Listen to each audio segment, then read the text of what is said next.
सलाम वालेकुम दोस्तों, वेलकम टू डेट से। दोस्तों आज के इस वीडियो में हम और डीप में जाने की कोशिश करेंगे। मालवेयर एनालाइजिंग पर जो है हम कंप्लीट कोर्स बना रहे हैं। आपको मालवेयर एनालाइज का जो है बेसिक में बता चुका हूँ। फिर हमने बनाया स्टैटिक एनालाइज पर वीडियो, फिर हमने बनाया डायनेमिक एनालाइज पर वीडियो, एक दूसरा वीडियो हमने बनाया डायनेमिक एनालाइज पर। ये बहुत ही इंटरेस्टिंग टॉपिक है और बहुत ही इंटरेस्टिंग आप समझ लीजिए सब्जेक्ट है जो मैं आपको बता रहा हूँ। अगर आप एक हैकर बनना चाहते हैं तो आपको मालवेयर एनालाइज का नॉलेज होना चाहिए, क्योंकि आप हैकर तभी बन सकते हैं जब आपको वायरसेस का नॉलेज हो, क्योंकि हैकर का काम ही वायरसेस से होता है। आपको अगर मैं सिंपल भाषा में समझाने की कोशिश करूं तो अगर आपको डीप से डीप नॉलेज गेन करना है, क्योंकि ये सारी चीज़ें आपको कोई फ्री ऑफ कॉस्ट बताएगा नहीं, जो मैं आपको फ्री ऑफ कॉस्ट डेली बता रहा हूँ। और मान लीजिए अगर आपको किसी ने फ्री ऑफ कॉस्ट बता भी दिया तो वो इतना डीप नहीं जाएगा जितना डीप में जाने की कोशिश कर रहा हूँ और आपको बताने की कोशिश कर रहा हूँ हर एक चीज़ के बारे में। अगर आप नए हैं तो इस चैनल को सब्सक्राइब करें, हमारे फेसबुक के पेज को लाइक करना भूलें, जिसका लिंक डिस्क्रिप्शन में आपको मिल जाएगा। तो चलिए दोस्तों स्टार्ट करते हैं। दोस्तों सबसे पहले ये जानने की कोशिश करेंगे कि आज का जो टॉपिक है वो किस चीज़ पर है। जैसे कि मैंने आपको शुरू में ही कहा था कि हमने स्टैटिक एनालाइज और डायनेमिक एनालाइज पर जो बेसिक कंसेप्ट था वो मैंने आपको बताने की कोशिश की। तो सबसे पहले हम ये पढ़ लेते हैं। Static analyse and dynamic analyse are the great technique to understand the basic functionality of malware. Static analyse और डायनेमिक एनालाइज ये दोनों आप कह सकते हो एक ग्रेट टेक्निक है मैलवेयर का बेसिक समझने के लिए कि एक वायरस किस तरीके से काम कर रहा है, किस तरीके से काम करता है, किस तरीके से उसको पकड़ा जा सकता है। इन पर मैं डिटेल वीडियो बना चुका हूँ, प्रैक्टिकल वीडियो बना चुका हूँ, आप हमारे चैनल पर देख सकते हैं जो मैंने कल परसों बनाए हैं। लेकिन but these technique do not provide all the required information regarding the malware functionality. लेकिन ये जो टेक्निक हैं ये सब के सब चीज़ें आपको प्रोवाइड नहीं कर सकती मैलवेयर के बारे में। ये अच्छे टेक्निक हैं मैलवेयर को डिटेक्ट करने के लिए, लेकिन ये हर उस चीज़ को प्रोवाइड नहीं कर सकते जो आपको जानना चाहिए। Malware authors write their codes into a high level language। जो malware बनाते हैं, जो वायरस बनाते हैं, जो ransomware बनाते हैं या रेट बनाते हैं या कोई भी चीज़ बनाते हैं जो आपके सिस्टम को इफेक्ट करता है, वो अपने कोड को अक्सर हाई लेवल लैंग्वेज में तब्दील करते हैं। हाई लेवल लैंग्वेज से क्या मुराद है? आपका सी लैंग्वेज, आपका C++, आपका C#, विजुअल बेसिक, जावा, ये सब हाई लेवल लैंग्वेज होते हैं। Which is compiled to an executable using a compiler. ये अपने कोड को लिखते हैं और फिर कंपाइल करते हैं उसको एक एग्जीक्यूटेबल फाइल पर। एग्जीक्यूटेबल क्या होता है उसके बारे में तो आपको पता होगा। ड्यूरिंग यूर इन्वेस्टिगेशन, आपके इन्वेस्टिगेशन के दौरान, you will only have the malicious executable. हम अच्छी तरीके से जानते हैं कि हमारे इन्वेस्टिगेशन के दौरान हमारे पास और कुछ नहीं होता, क्योंकि हमारे पास सोर्स कोड तो नहीं होता है कि हम उसको रीड करें। हमारे पास क्या होता है? एक एग्जीक्यूटेबल फाइल होता है। एंड्रॉयड का एक APK फाइल होता है, विंडोज़ का एक एग्जीक्यूटेबल फाइल होता है। हमको जो करना होता है उसी के थ्रू करना पड़ता है, विदाउट इट्स सोर्स कोड। जैसे मैंने आपको कहा कि हमारे पास सोर्स कोड नहीं होता। To gain a deeper understanding of malware's inner working and to understand the critical aspect of a malicious binary code analyse needs to be perform. अगर आप डीप में और ज़्यादा डीप में जाना चाहते हैं, देखें स्टैटिक एनालाइज, डायनेमिक एनालाइज ये अच्छे टेक्निक हैं, लेकिन ये इतने अच्छे नहीं हैं कि आपको डीप से डीप आपको लेके जा सकें। ठीक है, तो इसमें हम चंद और चीज़ें जानने की कोशिश करेंगे। The source code is written in high level language. Source code जो है वो हाई लेवल लैंग्वेज में हो सकता है, जैसे C# है, C++ है, C लैंग्वेज है। The source code of the program is run through the compiler. हम अच्छी तरीके से जानते हैं जो हमारा कोड होता है, जब तक हम उसको कंपाइल नहीं करेंगे उसको मशीन नहीं चला पाएगा, क्योंकि मशीन हमारी लैंग्वेज को नहीं समझता। जब आप उसको कंपाइल करते हो तो वो मशीन लैंग्वेज में तब्दील हो जाता है। एक प्रोग्राम का जो कोड हमारे पास बनकर आता है उसको हम नहीं तोड़ सकते, क्योंकि वो कंपाइल हो चुका है, वो मशीन लैंग्वेज में हो चुका है। सोर्स कोड एक अलग चीज़ होती है। सोर्स कोड वो होता है जिस दौरान मैं उसको कोड कर रहा हूँ, वो मेन कोड होता है, उसमें आप जो तब्दीली लाएंगे वो प्रोग्राम में आ जाएगा। The compiler then the translate the statement writing in a high level language into a intermediate form called a object form machine code. जब कंपाइलर उसको उस स्टेटमेंट को जो है तब्दील कर देता है हाई लेवल लैंग्वेज से लेकर उसको इंटरमीडिएट लैंग्वेज में।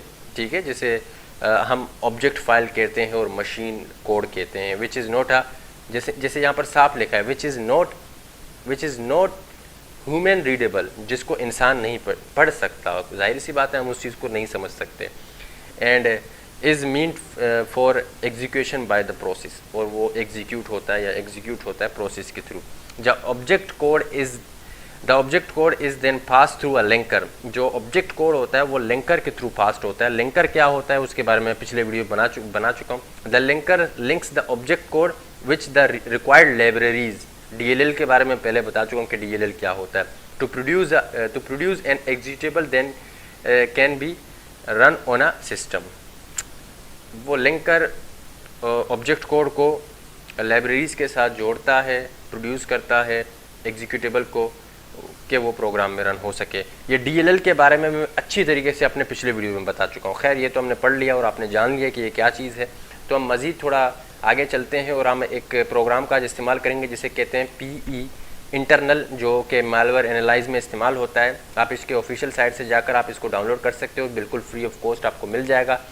ये एक किस्म का सॉफ्टवेयर है जो कि आपको मालवेयर के बारे में मज़ीद इन्फॉर्मेशन फराहम करता है, जिसके थ्रू आप बहुत सारी चीज़ें जान सकते हैं जो एक एग्जीक्यूटेबल में आप जानना चाहते हैं। और हम इस्तेमाल करेंगे एक प्रोग्राम का बेसिक समझने की कोशिश करेंगे कि एक प्रोग्राम जो है वो किस तरीके से कोड किया जाता है, वो किस तरीके से काम करता है। अभी आपके सामने एक ऑनलाइन वेबसाइट है जिसे onlinecompiler.net में, मेरे पास कंपाइलर नहीं है तो मैं ऑनलाइन कंपाइलर का इस्तेमाल करके आपको एक सिंपल प्रोग्राम को समझाने की कोशिश कर रहा हूँ। इंक्लूड इसको आप छोड़ दें, int main print subscribe to date से। ये एक सिंपल प्रोग्राम है जो C लैंग्वेज में है, ठीक है, एक सिंपल प्रोग्राम है जो C लैंग्वेज में है। अब इसको हम कंपाइल करेंगे एक एग्जीक्यूटेबल फाइल में, ठीक है, एक एग्जीक्यूटेबल फाइल में इसको हम कंपाइल करेंगे। इसको हम डाउनलोड कर लेते हैं यहाँ से। डाउनलोड करने के बाद ये एक सिंपल सा प्रोग्राम है, बहुत ही ज़्यादा सिंपल सा प्रोग्राम है, एक कमांड लाइन प्रोग्राम है जिसे विंडोज़ कंसोल प्रोग्राम आप कह सकते हो। तो इसको हम जैसे ही डबल क्लिक करेंगे तो हमारे पास ये रन नहीं होगा, क्योंकि ये नॉर्मल सा प्रोग्राम है जो आपको शो कर रहा है सब्सक्राइब टू डेट से, अगर आप गौर से देख सकते हैं तो अगर इसको हम ड्रैग एंड ड्रॉप करें अपने PE इंटरनल्स में तो ये हमारे पास चंद ऐसी चीज़ें शो करेगा, ठीक है। तो शुरुआत में ही मैंने आपको कहा था कि एग्जीक्यूटेबल का जो एग्जीक्यूटेबल फाइल को किस तरीके से पहचाना जाता है, एग्जाम में उसका MZ आता है, जो मालवेयर के बेसिक कंसेप्ट में मैंने आपको बताया था। एक एग्जीक्यूटेबल की पहचान हमेशा MZ से होता है एग्जा एडिटर में। और लेकिन हमारा टारगेट यहाँ पर सेक्शन है, यहाँ पर सेक्शन इस्तेमाल हो रहे हैं, section dot text, section dot data, section dot are data, section dot I data, ठीक है, जो इस एग्जीक्यूटेबल में इस्तेमाल हो रहा है। ये एग्जीक्यूटेबल क्या है, एक विंडोज़ कंसोल यानी एक विंडोज़ कंसोल प्रोग्राम है। कंसोल प्रोग्राम का मतलब होता है जो CMD में चलने वाले प्रोग्राम होते हैं। माजी में जो प्रोग्राम चलते थे वो CMD के थ्रू चलते थे, अभी तो सब कुछ ग्राफिकल यूज़र इंटरफेस हो चुका है। CMD मतलब कमांड लाइन इंटरफेस, ठीक है, CLI यानी कमांड लाइन इंटरफेस, और GUI मतलब होता है ग्राफिकल यूज़र इंटरफेस। आजकल सब कुछ ग्राफिकल यूज़र इंटरफेस में तब्दील हो चुका है, इसीलिए हम सारी चीज़ों को ईज़िली चला सकते हैं, ईज़िली उनको एग्जीक्यूट कर सकते हैं। जो प्रोग्राम हमारे पास बनकर आते हैं वो ग्राफिकल यूज़र इंटरफेस में होते हैं। लेकिन अगर आप माजी में जाएंगे या हैकर्स की टेक्निक को उठा के देखेंगे तो वो ज़्यादातर कमांड लाइन इंटरफेस पर काम करते हैं, यानी CLI कमांड लाइन इंटरफेस। तो यहाँ पर जो प्रोग्राम हमारे पास है वो कमांड लाइन इंटरफेस है, तो जिसमें ज़्यादा रिसोर्सेज का इस्तेमाल नहीं हो रहा। तो सेक्शन नंबर 1 को हम अगर देखें तो ये सेक्शन नंबर 1 डॉट टेक्स्ट जो है ये दरअसल हमारा मेन प्रोग्राम है, जिसको हम नहीं समझ सकते। जैसे उस टेक्स्ट फाइल में भी लिखा था कि ह्यूमन रीडेबल फॉर्म कंपाइल होने के बाद नहीं समझ सकते। वो प्रोग्राम जो था उसको हमने कंपाइल करने के बाद ही डाउनलोड किया, ठीक है। ये जो प्रोग्राम है इसको हमने कंपाइल करने के बाद ही डाउनलोड किया। तो ये वो कंपाइल वाला सेक्शन डॉट TXT में जो सेक्शन डॉट टेक्स्ट में शो कर रहा है, जो कि एग्जाम में इस्तेमाल हो रहा है। अगर इसी को हम रिवर्स इंजीनियरिंग, जो पूरा कोर्स है मेरा जहाँ पर प्रैक्टिकली सारी चीज़ें मैंने आपको बताई थी, रिवर्स इंजीनियरिंग पर हमने एग्जाम में बहुत ज़्यादा जोर दिया था, जो प्रैक्टिकली मैंने आपको गाइड करके बताया था। अगर आपने नहीं खरीदा तो आप हमारे ऑफिशियल वेबसाइट पर जाकर हमारा रिवर्स इंजीनियरिंग का कोर्स खरीद सकते हो। बहुत ही ज़बरदस्त कोर्स है वो, क्योंकि रिवर्स इंजीनियरिंग और मालवेयर एनालाइज ये दोनों लगभग सेम ही चीज़ें होती हैं। तो डॉट टेक्स्ट में यही चीज़ें शो होती हैं जो इंसान नहीं पढ़ सकते, वही प्रोग्राम है जो इंसान नहीं पढ़ सकते। डॉट डेटा में अगर हम जाएंगे तो डॉट डेटा में एक अलग सेक्शन इस्तेमाल होता है, ठीक है।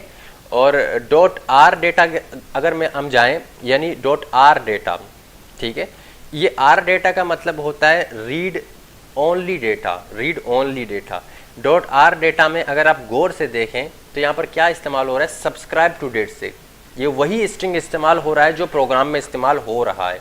हालांकि ये एक ऐसा पी इंटरनल एक ऐसा प्रोग्राम है जो कि प्रोग्राम के अंदर की स्ट्रिंग्स को भी आपको शो करता है।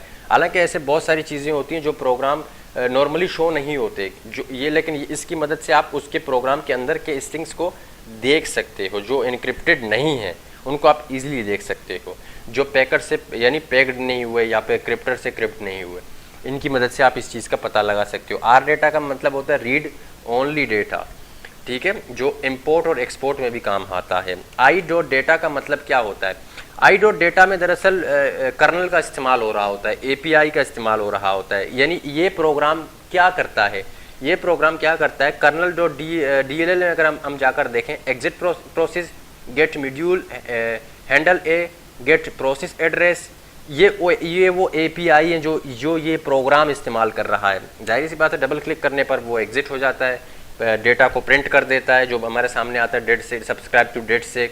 तो ये एपीआईज इस्तेमाल हो रहा है। इनके बारे में मैं पिछले वीडियो में डायनेमिक एनालाइज में बता चुका हूँ आपको। अगर आपको नहीं पता तो आप हमारे पिछले वीडियोस देख लें। डायनेमिक एनालाइज पर 2 वीडियो में बना चुका हूँ, वहाँ पर आपको बेहतर तौर पर इन चीज़ों के बारे में समझ आ जाएगा, तो उन वीडियो को मिस मत करें। लेकिन ये तो एक सिंपल सा प्रोग्राम है जो कंसोल एप्लीकेशन जिसको हम कहते हैं, लेकिन हर प्रोग्राम एक पैटर्न से नहीं होता। हर प्रोग्राम बहुत सारे पैटर्न्स होते हैं प्रोग्राम के। अगर हम इनमें से किसी बड़े प्रोग्राम को उठा लें, जैसे ये प्रोग्राम है जो कि GUI प्रोग्राम है। अब जाहिर सी बात है GUI प्रोग्राम बहुत सारी चीज़ों को इस्तेमाल करता है। अब इस प्रोग्राम को हम यहाँ से अगर क्लोज करेंगे, ठीक है, और इस प्रोग्राम को यहाँ ड्रैग एंड ड्रॉप करेंगे, अब यहाँ पर देखें, यहाँ पर ये बहुत सारे सेक्शंस को इस्तेमाल कर रहा है। Section dot text, section dot data, section dot are data, ठीक है। यहाँ पर देखें ये बहुत सारी चीज़ों को इस्तेमाल कर रहा है। लेकिन यहाँ पर जो एनालाइज के लिए जो चीज़ें टारगेट होती है वो 4 होती है। वो क्या होता है, टेक्स्ट, ठीक है, dot data, dot are data और लास्ट में डॉट RSRC। ये दरअसल RSC ये रिसोर्सेज होता है, इसको रिसोर्सेज कहा जाता है। ये एग्जीक्यूटेबल के रिसोर्सेज को लोड करने के लिए मदद करता है। जो एग्जीक्यूटेबल में जो रिसोर्सेज होते हैं उसके इमेजेस वगैरह जितने भी सारी चीज़ें इस्तेमाल होती है, ये सेक्शन दरअसल उस चीज़ के लिए होता है। बाकी को आप इग्नोर कर दें, वो आपके काम के नहीं है। जो काम की चीज़ें होती हैं वो ये होती हैं। मैंने आपको समझा दिया कि ये रिसोर्सेज के लिए इस्तेमाल होता है।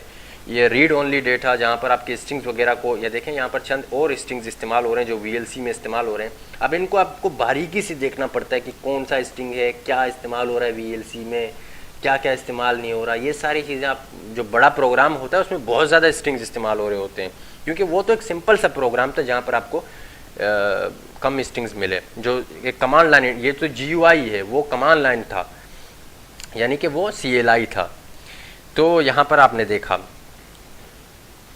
ये एक तरीका होता है, एक टेक्निक होता है जिससे आप मज़ीद उसके अंदर जा सकते हो और ये बात का पता लगा सकते हो कि ये क्या इस्तेमाल कर रहा है, कौन सा स्ट्रिंग इस्तेमाल कर रहा है, क्या इस्तेमाल नहीं कर रहा। ये एक टेक्निक होती है इसको assembly language and disassembly primer कहते हैं इस चीज़ को कम्प्लीटली, ठीक है जी। तो इसके बारे में मैंने आपको चंद और चीज़ों के बारे में बता दिया कि डॉट टेक्स्ट किस लिए इस्तेमाल होता है, डॉट डेटा जो है इसलिए इस्तेमाल होता है। ये दरअसल डॉट डेटा जो होता है वो स्टोर स्ट्रिंग्स के लिए इस्तेमाल होता है, जो स्ट्रिंग्स उस प्रोग्राम में होते हैं उनके लिए इस्तेमाल होता है। और डॉट आर डेटा जो होता है डॉट आर जो होता है वो रीड ओनली डेटा के लिए इस्तेमाल होता है और ये रिसोर्सेज के लिए इस्तेमाल होता है। ये एक डीप कंसेप्ट होता है जिसे assembly language and disassembly primer कहते हैं। मैं दोस्तों ये वीडियो आपको पसंद आया होगा। अगर आपको पसंद आए तो हमारे चैनल को लाजमी सब्सक्राइब करें, हमारे फेसबुक के पेज को लाइक करना भूलें, जिसका लिंक नीचे डिस्क्रिप्शन में आपको मिल जाएगा। फिलहाल मुझे दीजिए इजाज़त, इंशाल्लाह फिर मिलेंगे नेक्स्ट टॉपिक में। अल्लाह हाफिज़।